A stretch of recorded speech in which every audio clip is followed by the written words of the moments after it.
Lorsque Raymond Sisko s'est arrêté à une station de service près de l'autoroute Interstate 5, il a vu une fillette assise à l'arrière d'un Suburban blanc qui lui disait « Aidez-moi » à travers la vitre. Elle l'a regardé droit dans les yeux et la terreur qu'il y voyait n'était pas celle d'un enfant en colère parce qu'il n'avait pas eu de bonbons. Il avait environ 90 secondes pour décider quoi faire avant que le conducteur ne finisse de faire le plein et ne reprenne l'autoroute avec un enfant disparu. Il a donc fait la seule chose qui lui venait à l'esprit. Il a suivi le Suburban avec sa Harley, s'est mis à genoux et a fait semblant que sa moto était en panne. Il a retenu le conducteur en s'excusant et en faisant semblant de vérifier ses pneus jusqu'à ce que les sirènes retentissent enfin dans le parking. Olivia Sandoval a été sauvée du siège arrière du véhicule du prédateur grâce à un inconnu qui a fait confiance à son instinct malgré le risque de se tromper. Raymond Sisko roulait à moto depuis 31 ans. Au fil du temps, il avait appris à se fier sans réserve à deux choses, les sensations que lui procurait sa Harley et son instinct. Aujourd'hui, quelque chose n'allait pas. Il s'est arrêté à la station-service Chevron, juste au sud de Coalinga, en Californie, pour faire le plein et acheter une boisson fraîche afin de lutter contre la chaleur de la fin août. La vallée centrale en été était impitoyable. Des températures de 38 degrés transformaient l'autoroute en un mirage scintillant et donnaient l'impression que le cuir de sa veste était soudé à son dos. Il était un soudeur de pipeline de 53 ans qui avait passé 3 décennies à travailler dans les États de l'Ouest.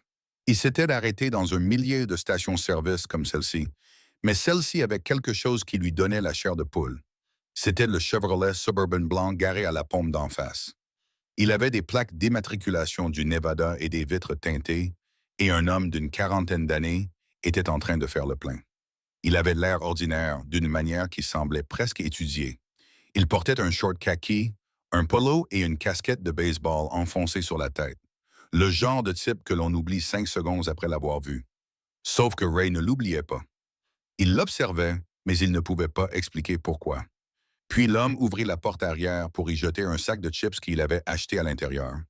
Ray vit une fille, âgée d'environ 10 ou 11 ans, assise sur le siège arrière, pressée contre la porte comme si elle essayait de s'y fondre. Elle avait des cheveux bruns qui avaient besoin d'être brossés. Son visage était trop pâle pour l'été. Ses yeux ont croisé le regard de Ray à travers l'interstice de la porte et l'ont retenu avec une intensité qui lui a glacé le sang. Elle n'a rien dit. Elle n'avait pas besoin de parler. Ses lèvres ont légèrement bougé pour former deux mots qu'il n'a pas pu entendre, mais qu'il a pu lire aussi clairement que si elle les avait criés à travers le parking. « Aidez-moi ». L'homme claqua la porte. La fille disparut derrière les vitres teintées. Ray resta là, la pompe à essence à la main, le cœur battant à tout rompre, essayant de comprendre ce qu'il venait de voir. Ce n'était peut-être rien. Peut-être s'agissait-il d'une enfant en colère contre son père parce qu'il ne lui avait pas acheté de bonbons. Peut-être s'agissait-il d'un conflit de garde, d'une fugueuse ramenée à la maison. Une centaine d'explications innocentes. Mais ses yeux n'étaient pas en colère, ils étaient terrifiés. Ray regarda la plaque d'immatriculation du Suburban et grava les chiffres dans sa mémoire. Nevada, 7, Alpha, Charlie 492. Il regarda l'homme, mémorisant son visage. La quarantaine avancée, peut-être un corps mince, cheveux bruns sous la casquette, aucun tatouage ni signe distinctif visible. Il regarda l'écran de la pompe à essence du Suburban. Le plein était presque terminé.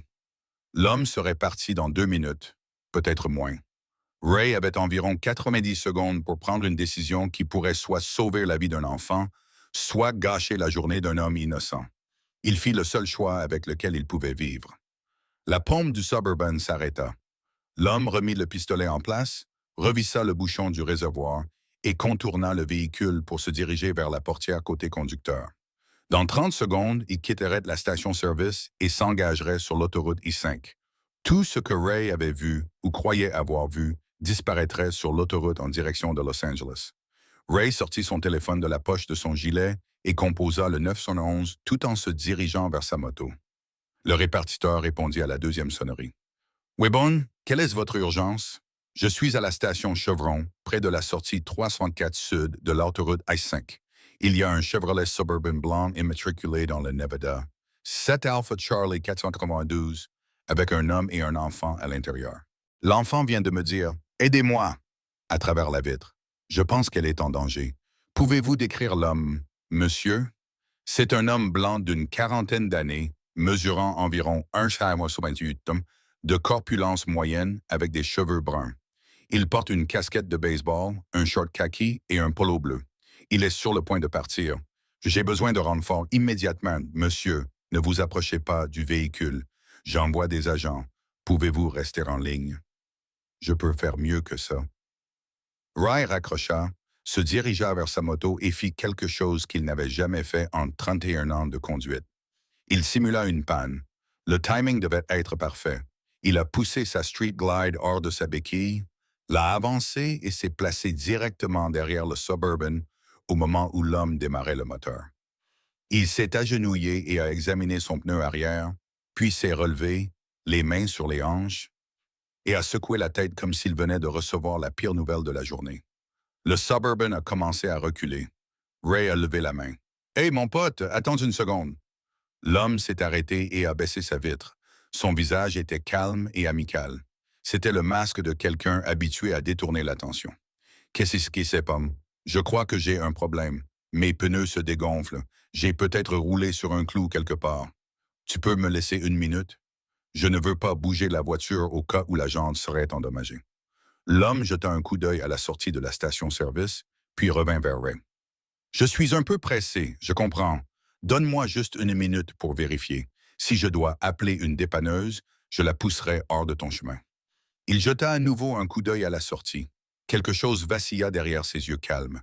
Était-ce de l'irritation ou quelque chose de plus sombre? Mais le parking était petit.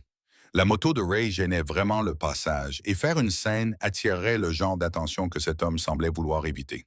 « D'accord, 60 secondes. » Ray acquiesça en signe de remerciement et s'accroupit à côté de sa moto, faisant semblant d'examiner le pneu arrière parfaitement gonflé, le cœur battant à tout rompre dans ses oreilles. Il appuya sur le caoutchouc, vérifia la bande de roulement et secoua la tête d'un air inquiet en faisant tout un spectacle. 45 secondes. Toujours pas de sirène.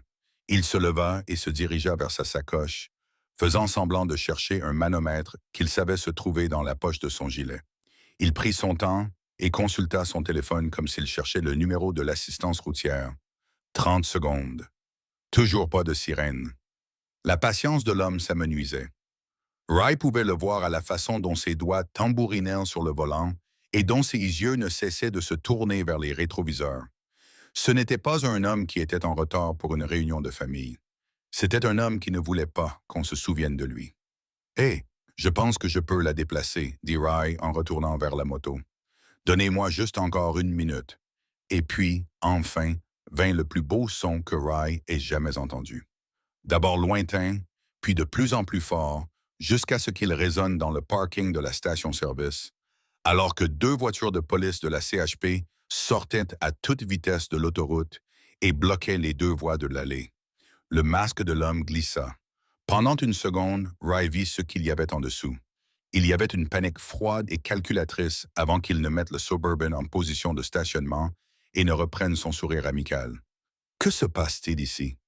Mais les agents ne s'adressaient pas à lui. Ils s'approchèrent, les mains sur leurs étuis, la voix calme mais ferme.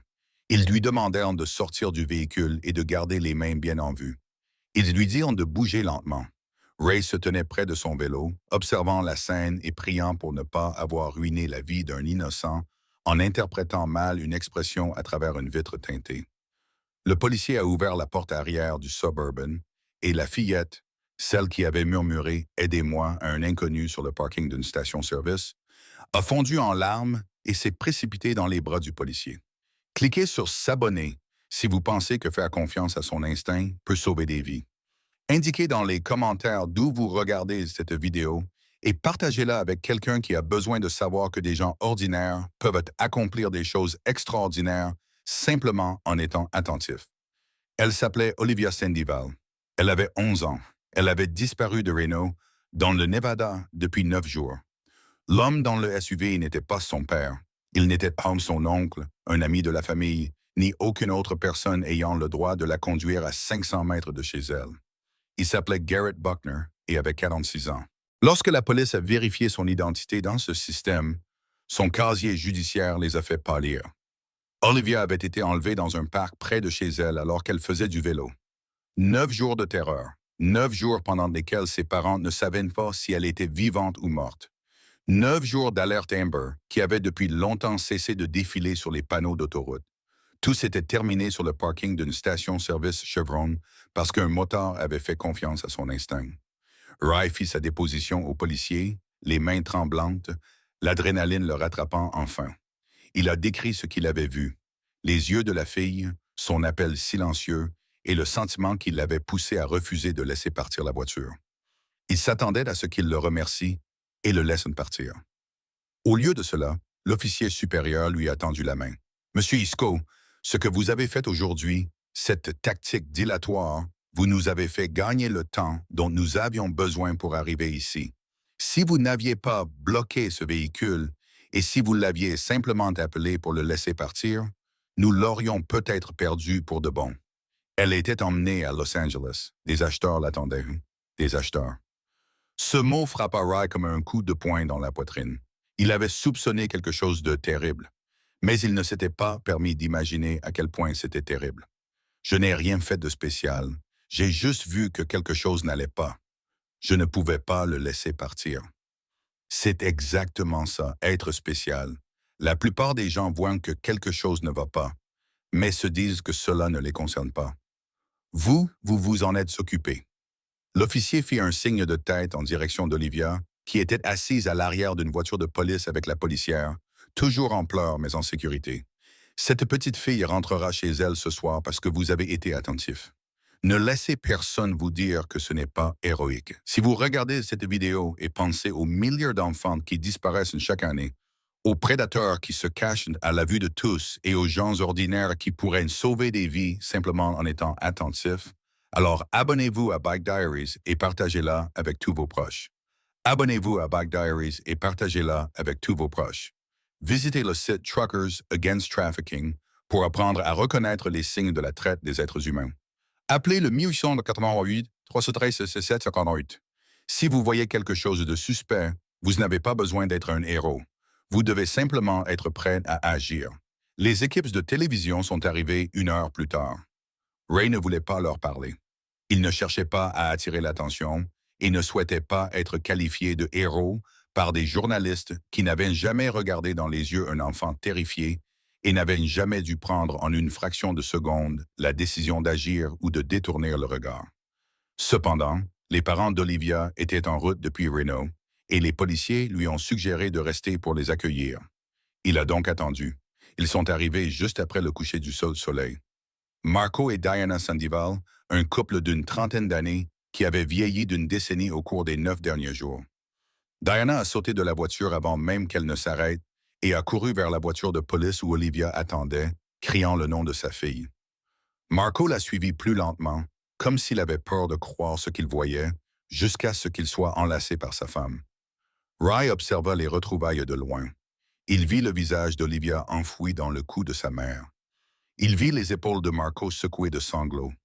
Il fut témoin des retrouvailles d'une famille après 9 jours d'enfer. Et il sentit quelque chose se briser dans sa poitrine, quelque chose qu'il avait retenu depuis que les yeux de cette petite fille avaient croisé les siens. Lorsque la famille s'écarta enfin, Diana scruta le parking jusqu'à ce qu'elle aperçoive Rye. Les larmes coulant toujours sur son visage, elle marcha vers lui et, sans dire un mot, l'enlaça comme s'il était la seule chose solide dans l'univers et le serra fort contre elle. « Merci, murmura-t-elle. Merci, merci, merci. » Rye n'osait pas parler. Il se contenta de la serrer dans ses bras, cet inconnu qui lui avait donné la vie de sa fille sur le parking d'une station-service et qui le remerciait d'avoir fait ce que n'importe quelle personne honnête aurait fait. Lorsque Diana le lâcha enfin, Marco s'avança et prit la main de Ray dans les siennes. « Le policier nous a raconté ce que vous avez fait, dit-il. Comment vous l'avez retardé, bloqué la sortie et fait semblant que votre moto était en panne. » La voix de Marco se brisa. 9 jours. Nous pensions l'avoir perdu. Nous pensions qu'il ne s'en sortirait pas.